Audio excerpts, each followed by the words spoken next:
Keiko Fujimori é a nova presidenta do Peru. Agora a pergunta é: ela conseguirá romper o ciclo de crises que derrubou todos os presidentes desde 2016? Esta é o Visão Libertária, sua fonte de informações descentralizadas e distribuídas. Ajude a propagar as ideias de liberdade. Deixe o seu like e compartilhe com seus amigos. Um artigo seu pode virar vídeo aqui também, sabia? Este artigo foi sugerido por Ouvindo Ozzy Gaúcho no Trem Maluco, escrito por Carlinhos Brown do Black Metal, revisado e narrado por Gordinho Caipira.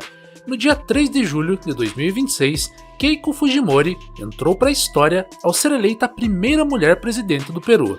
A eleição, no entanto, foi dramática, em um processo de contagem que durou diversos dias, já que o oponente de Keiko, Roberto Sanches, se manteve na disputa com uma margem mínima de diferença de votos. Os eleitores do exterior foram fundamentais para a vitória da filha de Alberto Fujimori. No fim, mesmo após acusações e pedidos de recontagem, Keiko, após 3 tentativas falhadas de assumir a presidência, venceu as eleições peruanas, indicando um novo caminho para o país andino. Em um país marcado pela instabilidade política, o mandato de Keiko já começou sob uma forte pressão. Desde 2016, nenhum presidente eleito do Peru completou integralmente o mandato de 5 anos. O caso mais emblemático é o de Pedro Castillo, o líder sindical eleito pelo partido Peru Libre, que se define como marxista-leninista. Castillo foi deposto em 2022 após uma tentativa de autogolpe. Dina Boluarte, a vice-presidente de Castillo, assumiu a presidência, sendo deposta em 2025 por incapacidade moral permanente. Assumindo que o país consiga passar por um período de estabilidade política, Keiko terá diversos desafios pela frente. A questão econômica é um dos principais problemas que assolam os peruanos. Apesar da macroeconomia relativamente estável, o Peru sofre com um crescimento lento e a alta informalidade. Cerca de 70% da economia é formada por trabalhadores informais, localizados principalmente no interior. Além disso, o país depende da mineração e da pesca, e choques externos como o El Niño e as flutuações no preço das commodities impactam severamente a economia. Olhando para o passado, o já citado pai de Keiko Fujimori, Alberto Fujimori, ocupou a presidência do Peru durante 10 anos. Uma das suas principais medidas foi aproximar o país da China. A sua primeira viagem a Pequim, em 1991, foi um marco histórico. Após a crise de 1980 e a hiperinflação peruana, Alberto realizou reformas visando uma abertura maior do mercado. A China foi um dos principais parceiros comerciais e fonte de capital. Para os chineses, o Peru era a porta de entrada para a América do Sul. Após ter a imagem manchada pela repressão aos protestos na Praça da Paz Celestial, o país buscava parceiros econômicos. O Peru era o estado ideal para isso. Hoje, graças às medidas de Alberto, Keiko herda um país cujo principal parceiro comercial é a China, enquanto os Estados Unidos buscam ampliar a sua influência na América do Sul. Um outro problema recorrente no Peru é a criminalidade. A extorsão e o sicariato explodiram nos últimos 8 anos. O crime organizado domina grandes cidades, e os cidadãos se sentem reféns da criminalidade. Adicionando gravidade ao problema, há ainda a questão da mineração ilegal e o tráfico de drogas, que alimentam a violência. A questão de segurança pública é um dilema que aproxima Keiko de Washington. Keiko possui um discurso de combate rigoroso ao crime, o que agrada Trump e seus aliados. Entretanto, a presidência do Peru também pensa na questão econômica e, por isso, não quer se distanciar da China. Ir contra os interesses do seu maior parceiro comercial seria algo arriscado, considerando o atual panorama econômico da região. Diante desses aspectos, é esperado que o governo de Keiko seja marcado pelo pragmatismo.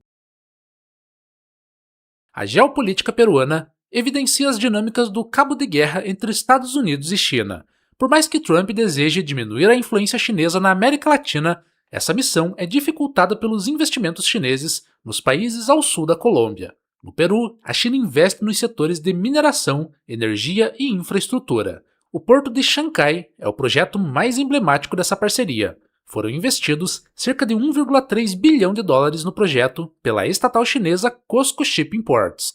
O porto é um símbolo da disputa entre Washington e Pequim, já que ele reduz em até 10 dias a rota até Xangai e tem potencial de tornar o Peru um centro logístico no Pacífico. Os americanos, por sua vez, enxergam o porto como um risco à segurança na região. O temor é que as forças armadas chinesas utilizem a estrutura, ameaçando seus interesses na área. Escândalos envolvendo o embaixador dos Estados Unidos em Lima e a tentativa de adiar a compra de novos caças da empresa americana Lockheed Martin são algumas das polêmicas que Trump e os presidentes peruanos tiveram que lidar nos últimos anos. O fato é que os Estados Unidos buscam recuperar o terreno perdido na América Latina para os chineses. Até mesmo no Brasil, a China realiza avanços significativos, investindo na mineração, energia e no setor automobilístico. A fábrica da BYD em Camaçari, na Bahia, é um grande exemplo da expansão da influência chinesa em território brasileiro. Carros de outras marcas, como a Great Wall Motors e a Chery, se tornaram paisagens cada vez mais comuns no trânsito das grandes cidades. Voltando para o caso peruano, o consenso é que as medidas de Alberto Fujimori deram certo no longo prazo. O ex-presidente, através da abertura comercial, conseguiu estabilizar a economia e combater a hiperinflação. O chamado Fuji-choque não apenas estreitou as relações com a China, mas também cortou subsídios, retirou o controle de preços e incentivou privatizações. Em 1994, o PIB peruano cresceu 13%, impulsionado pela entrada de investimento estrangeiro e a estabilização da moeda. Por outro lado, o ex-presidente peruano foi extremamente criticado pelo seu autoritarismo, pelos impactos econômicos de curto prazo, pela sua repressão às guerrilhas de esquerda e pela corrupção em seu mandato. Em 2000, após uma série de escândalos de corrupção, Alberto Fujimori renunciou à presidência e pediu asilo político no Japão. Em 2005, ele viajou de avião particular para o Chile e foi preso pela polícia chilena assim que chegou a Santiago, através de um pedido de captura internacional via Interpol. As medidas de Alberto Fujimori, apesar de controversas e criticadas durante o seu governo, prova que os países pobres crescem mais quando abrem a economia e atraem capital global, independentemente da bandeira. Trump deseja varrer a influência chinesa, mas a grande questão é: o que os Estados Unidos oferecem em troca? A questão da violência é um ponto interessante, mas ainda insuficiente para que o Peru aceite perder o investimento chinês. Diante desse cenário, o grande teste de Keiko Fujimori não será apenas técnico ou econômico, mas também político.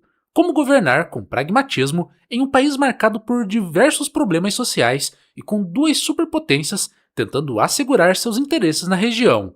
Com um discurso simpático ao mercado, ela busca repetir o sucesso econômico do pai, mas de preferência sem os escândalos que levaram o regime de Alberto Fujimori ao declínio. Se conseguir equilibrar segurança pública, atração de investimentos americanos e manutenção dos laços comerciais com a China, Keiko pode se tornar a presidente que finalmente rompe com um ciclo de instabilidade que assola o Peru desde 2016. Caso contrário, corre o risco de se tornar apenas mais uma na longa lista de chefes de Estado que não completaram o mandato.